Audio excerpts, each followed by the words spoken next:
This is Channel 25 WVTT Olean. Now, from the Twin Tiers' biggest broadcast news operation, this is the 6 o'clock report with Jeff Andrulonis and Alexa Olson. Listen on News Radio 96.7 WVTT or watch on News Channel 25 WVTT television. WVTT proudly presents the 6 o'clock report. Good evening, I'm Alexa Olson. Jeff Andrulonis is off tonight. The big story on the 6 o'clock report: the death toll in New York State is up now to 26 people as a result of Hurricane Sandy.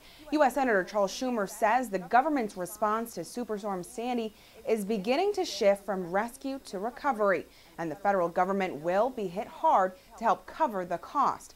Governor Andrew Cuomo says Wednesday he'll ask for the maximum 100% reimbursement from the federal government for the state and local expenses of the storm. That would be critical for a state government already facing a $1 billion deficit and local governments so strapped that some mayors fear bankruptcy in coming years. The state can apply for a standard 75% of reimbursement, but Washington could increase that to 90% or 100%. Cuomo says that will be in the billions. But the toll Sandy reaches much farther than just the physical damage. We are joined live now by WVTT's Valerie Tysander in the WVTT Digital News Center. Valerie talked with some students at St. Bonaventure. Valerie, what did they say about those hours right after Storm Sandy hit?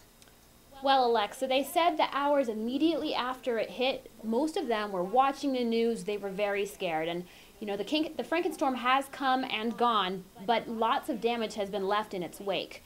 So there are a lot of Twin Tiers residents now who are looking to help out those who are most hit by the hurricane. Most Twin Tiers residents managed to escape the Frankenstorm unscathed, but many have friends and family who were hit hard by Hurricane Sandy. Our intern, Wahid Amin, explains what it was like watching the news reports Monday night. I had a hard time falling asleep because I just had no idea what was going on, and I was calling them, couldn't get to them. I even Facebook messaged my brother to see if he'd get it on his iPhone. Didn't work. And he wasn't alone. Many Americans were watching, horrified, as Hurricane Sandy swept New York City and New Jersey, leaving mutilated cities in its wake. I have friends from high school who live in Rockaway, and they lost everything. I found out yesterday that he lost his whole house, his belongings and whatnot, and the water just took everything away. A local college student also had family in the area hit hard by Hurricane Sandy. There was flooding in some of the houses. Students at St. Bonaventure University want to help. They've created Bona Responds, a program to help those in need. And so he and several other locals want to help those who weren't as fortunate. My school, St. Bonaventure, has a Bona Responds. They're on their way down there. Starting on Thursday, they'll be heading down there to help. It's pretty much just helping out however we can, doing the dirtiest jobs that we can. They will be going to New Jersey this weekend to help out as much as possible. Bona Responds emphasizes that although they are limited number this weekend, they welcome any and all help. And Alexa, the most recent reports from that hurricane are now at 54. New York City is slowly getting back on its feet. Wall Street reopened today after a historic 2-day closure, and the subway system is going to have a limited version running tomorrow. In the WVTT Digital News Center, I'm Valerie Tysander. Back to you. Thanks, Valerie. Some water rescue teams are heading down to the affected areas in New York hit by Hurricane Sandy. 6 swift underwater rescue teams from Chautauqua County and Erie County will head to the most seriously damaged counties of Nassau and Suffolk. The brunt of the storm has passed, but now the aftermath of Sandy is still very real for some residents in downstate New York. Well, as of 8 a.m. today, Wednesday, October 31st, this morning, the state of emergency that was issued earlier this week for the town and village of Wellsville has been lifted. However, the sanctioned trick-or-treat hours will remain on Sunday, November 4th from 2 p.m. to 4 p.m. Now, trick-or-treating for the town of Olean is going on right now. It will last until 8 p.m. tonight. I actually got the chance to go to the Emmanuel Christian Child Care Center and got an exclusive look at some pretty great costumes. Take a look. Trick or treat! So look at you like We saw a Buzz Lightyear, a banana, a Spider-Man, and a Thomas the Train. The kids were super excited to go out tonight and fill their bags with candy. Some of the kids have been wearing their costumes all day and didn't want to take them off until after trick-or-treating tonight. Aren't they adorable? Our thanks to Emmanuel Christian Child Care for letting us come visit. Now, although Halloween is mostly about the treats, there could be some tricks mixed in. Kids need to be very careful by being able to see out of their masks, wearing reflective tape, and carrying a glow stick or a flashlight. Twice as many children pedestrians are killed on Halloween compared to any other day of the year. And local officials want you to be careful tonight.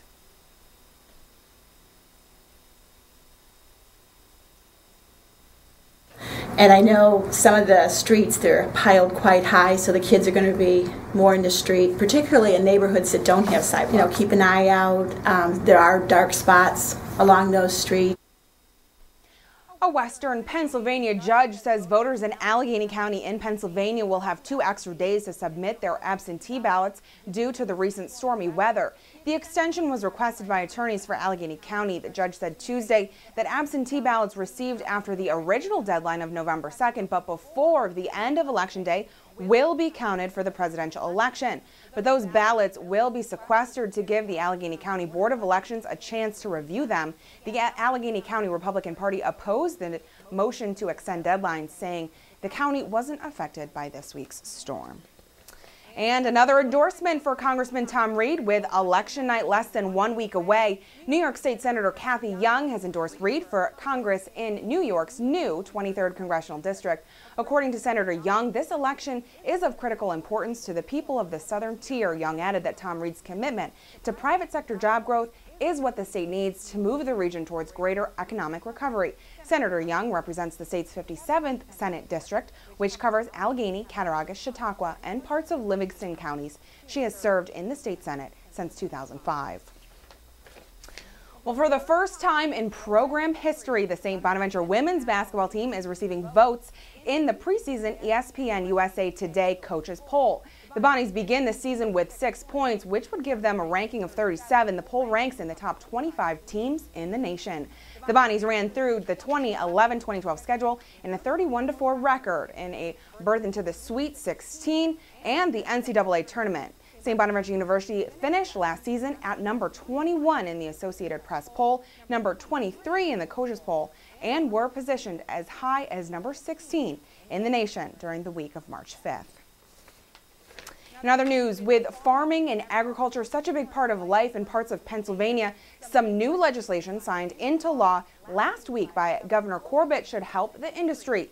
Pennsylvania Senator Schwank says that after speaking with some local farmers, some issues were explained dealing with the challenges they and farm suppliers face, including transportation problems. She believes that these bills will help alleviate those problems by allowing farmers to move modern pieces of equipment from one field to another and from one farm to another. Clarifies the type of agricultural materials that can be transported by agricultural vehicles under the increased vehicle width allowances. The legislation takes effect in 2 months. And vascular screening program by UPMC Hammett and Cole Memorial Hospital will take place on Tuesday, November 6th, starting at 9 a.m. to 3 p.m. at the Cole Memorial Center, Potter Health Center in Coudersport. For an appointment, please call 1-800-984-9113. The Global News Update is next. You're not going to want to miss it. Keep it here on News Channel 25 WVTT.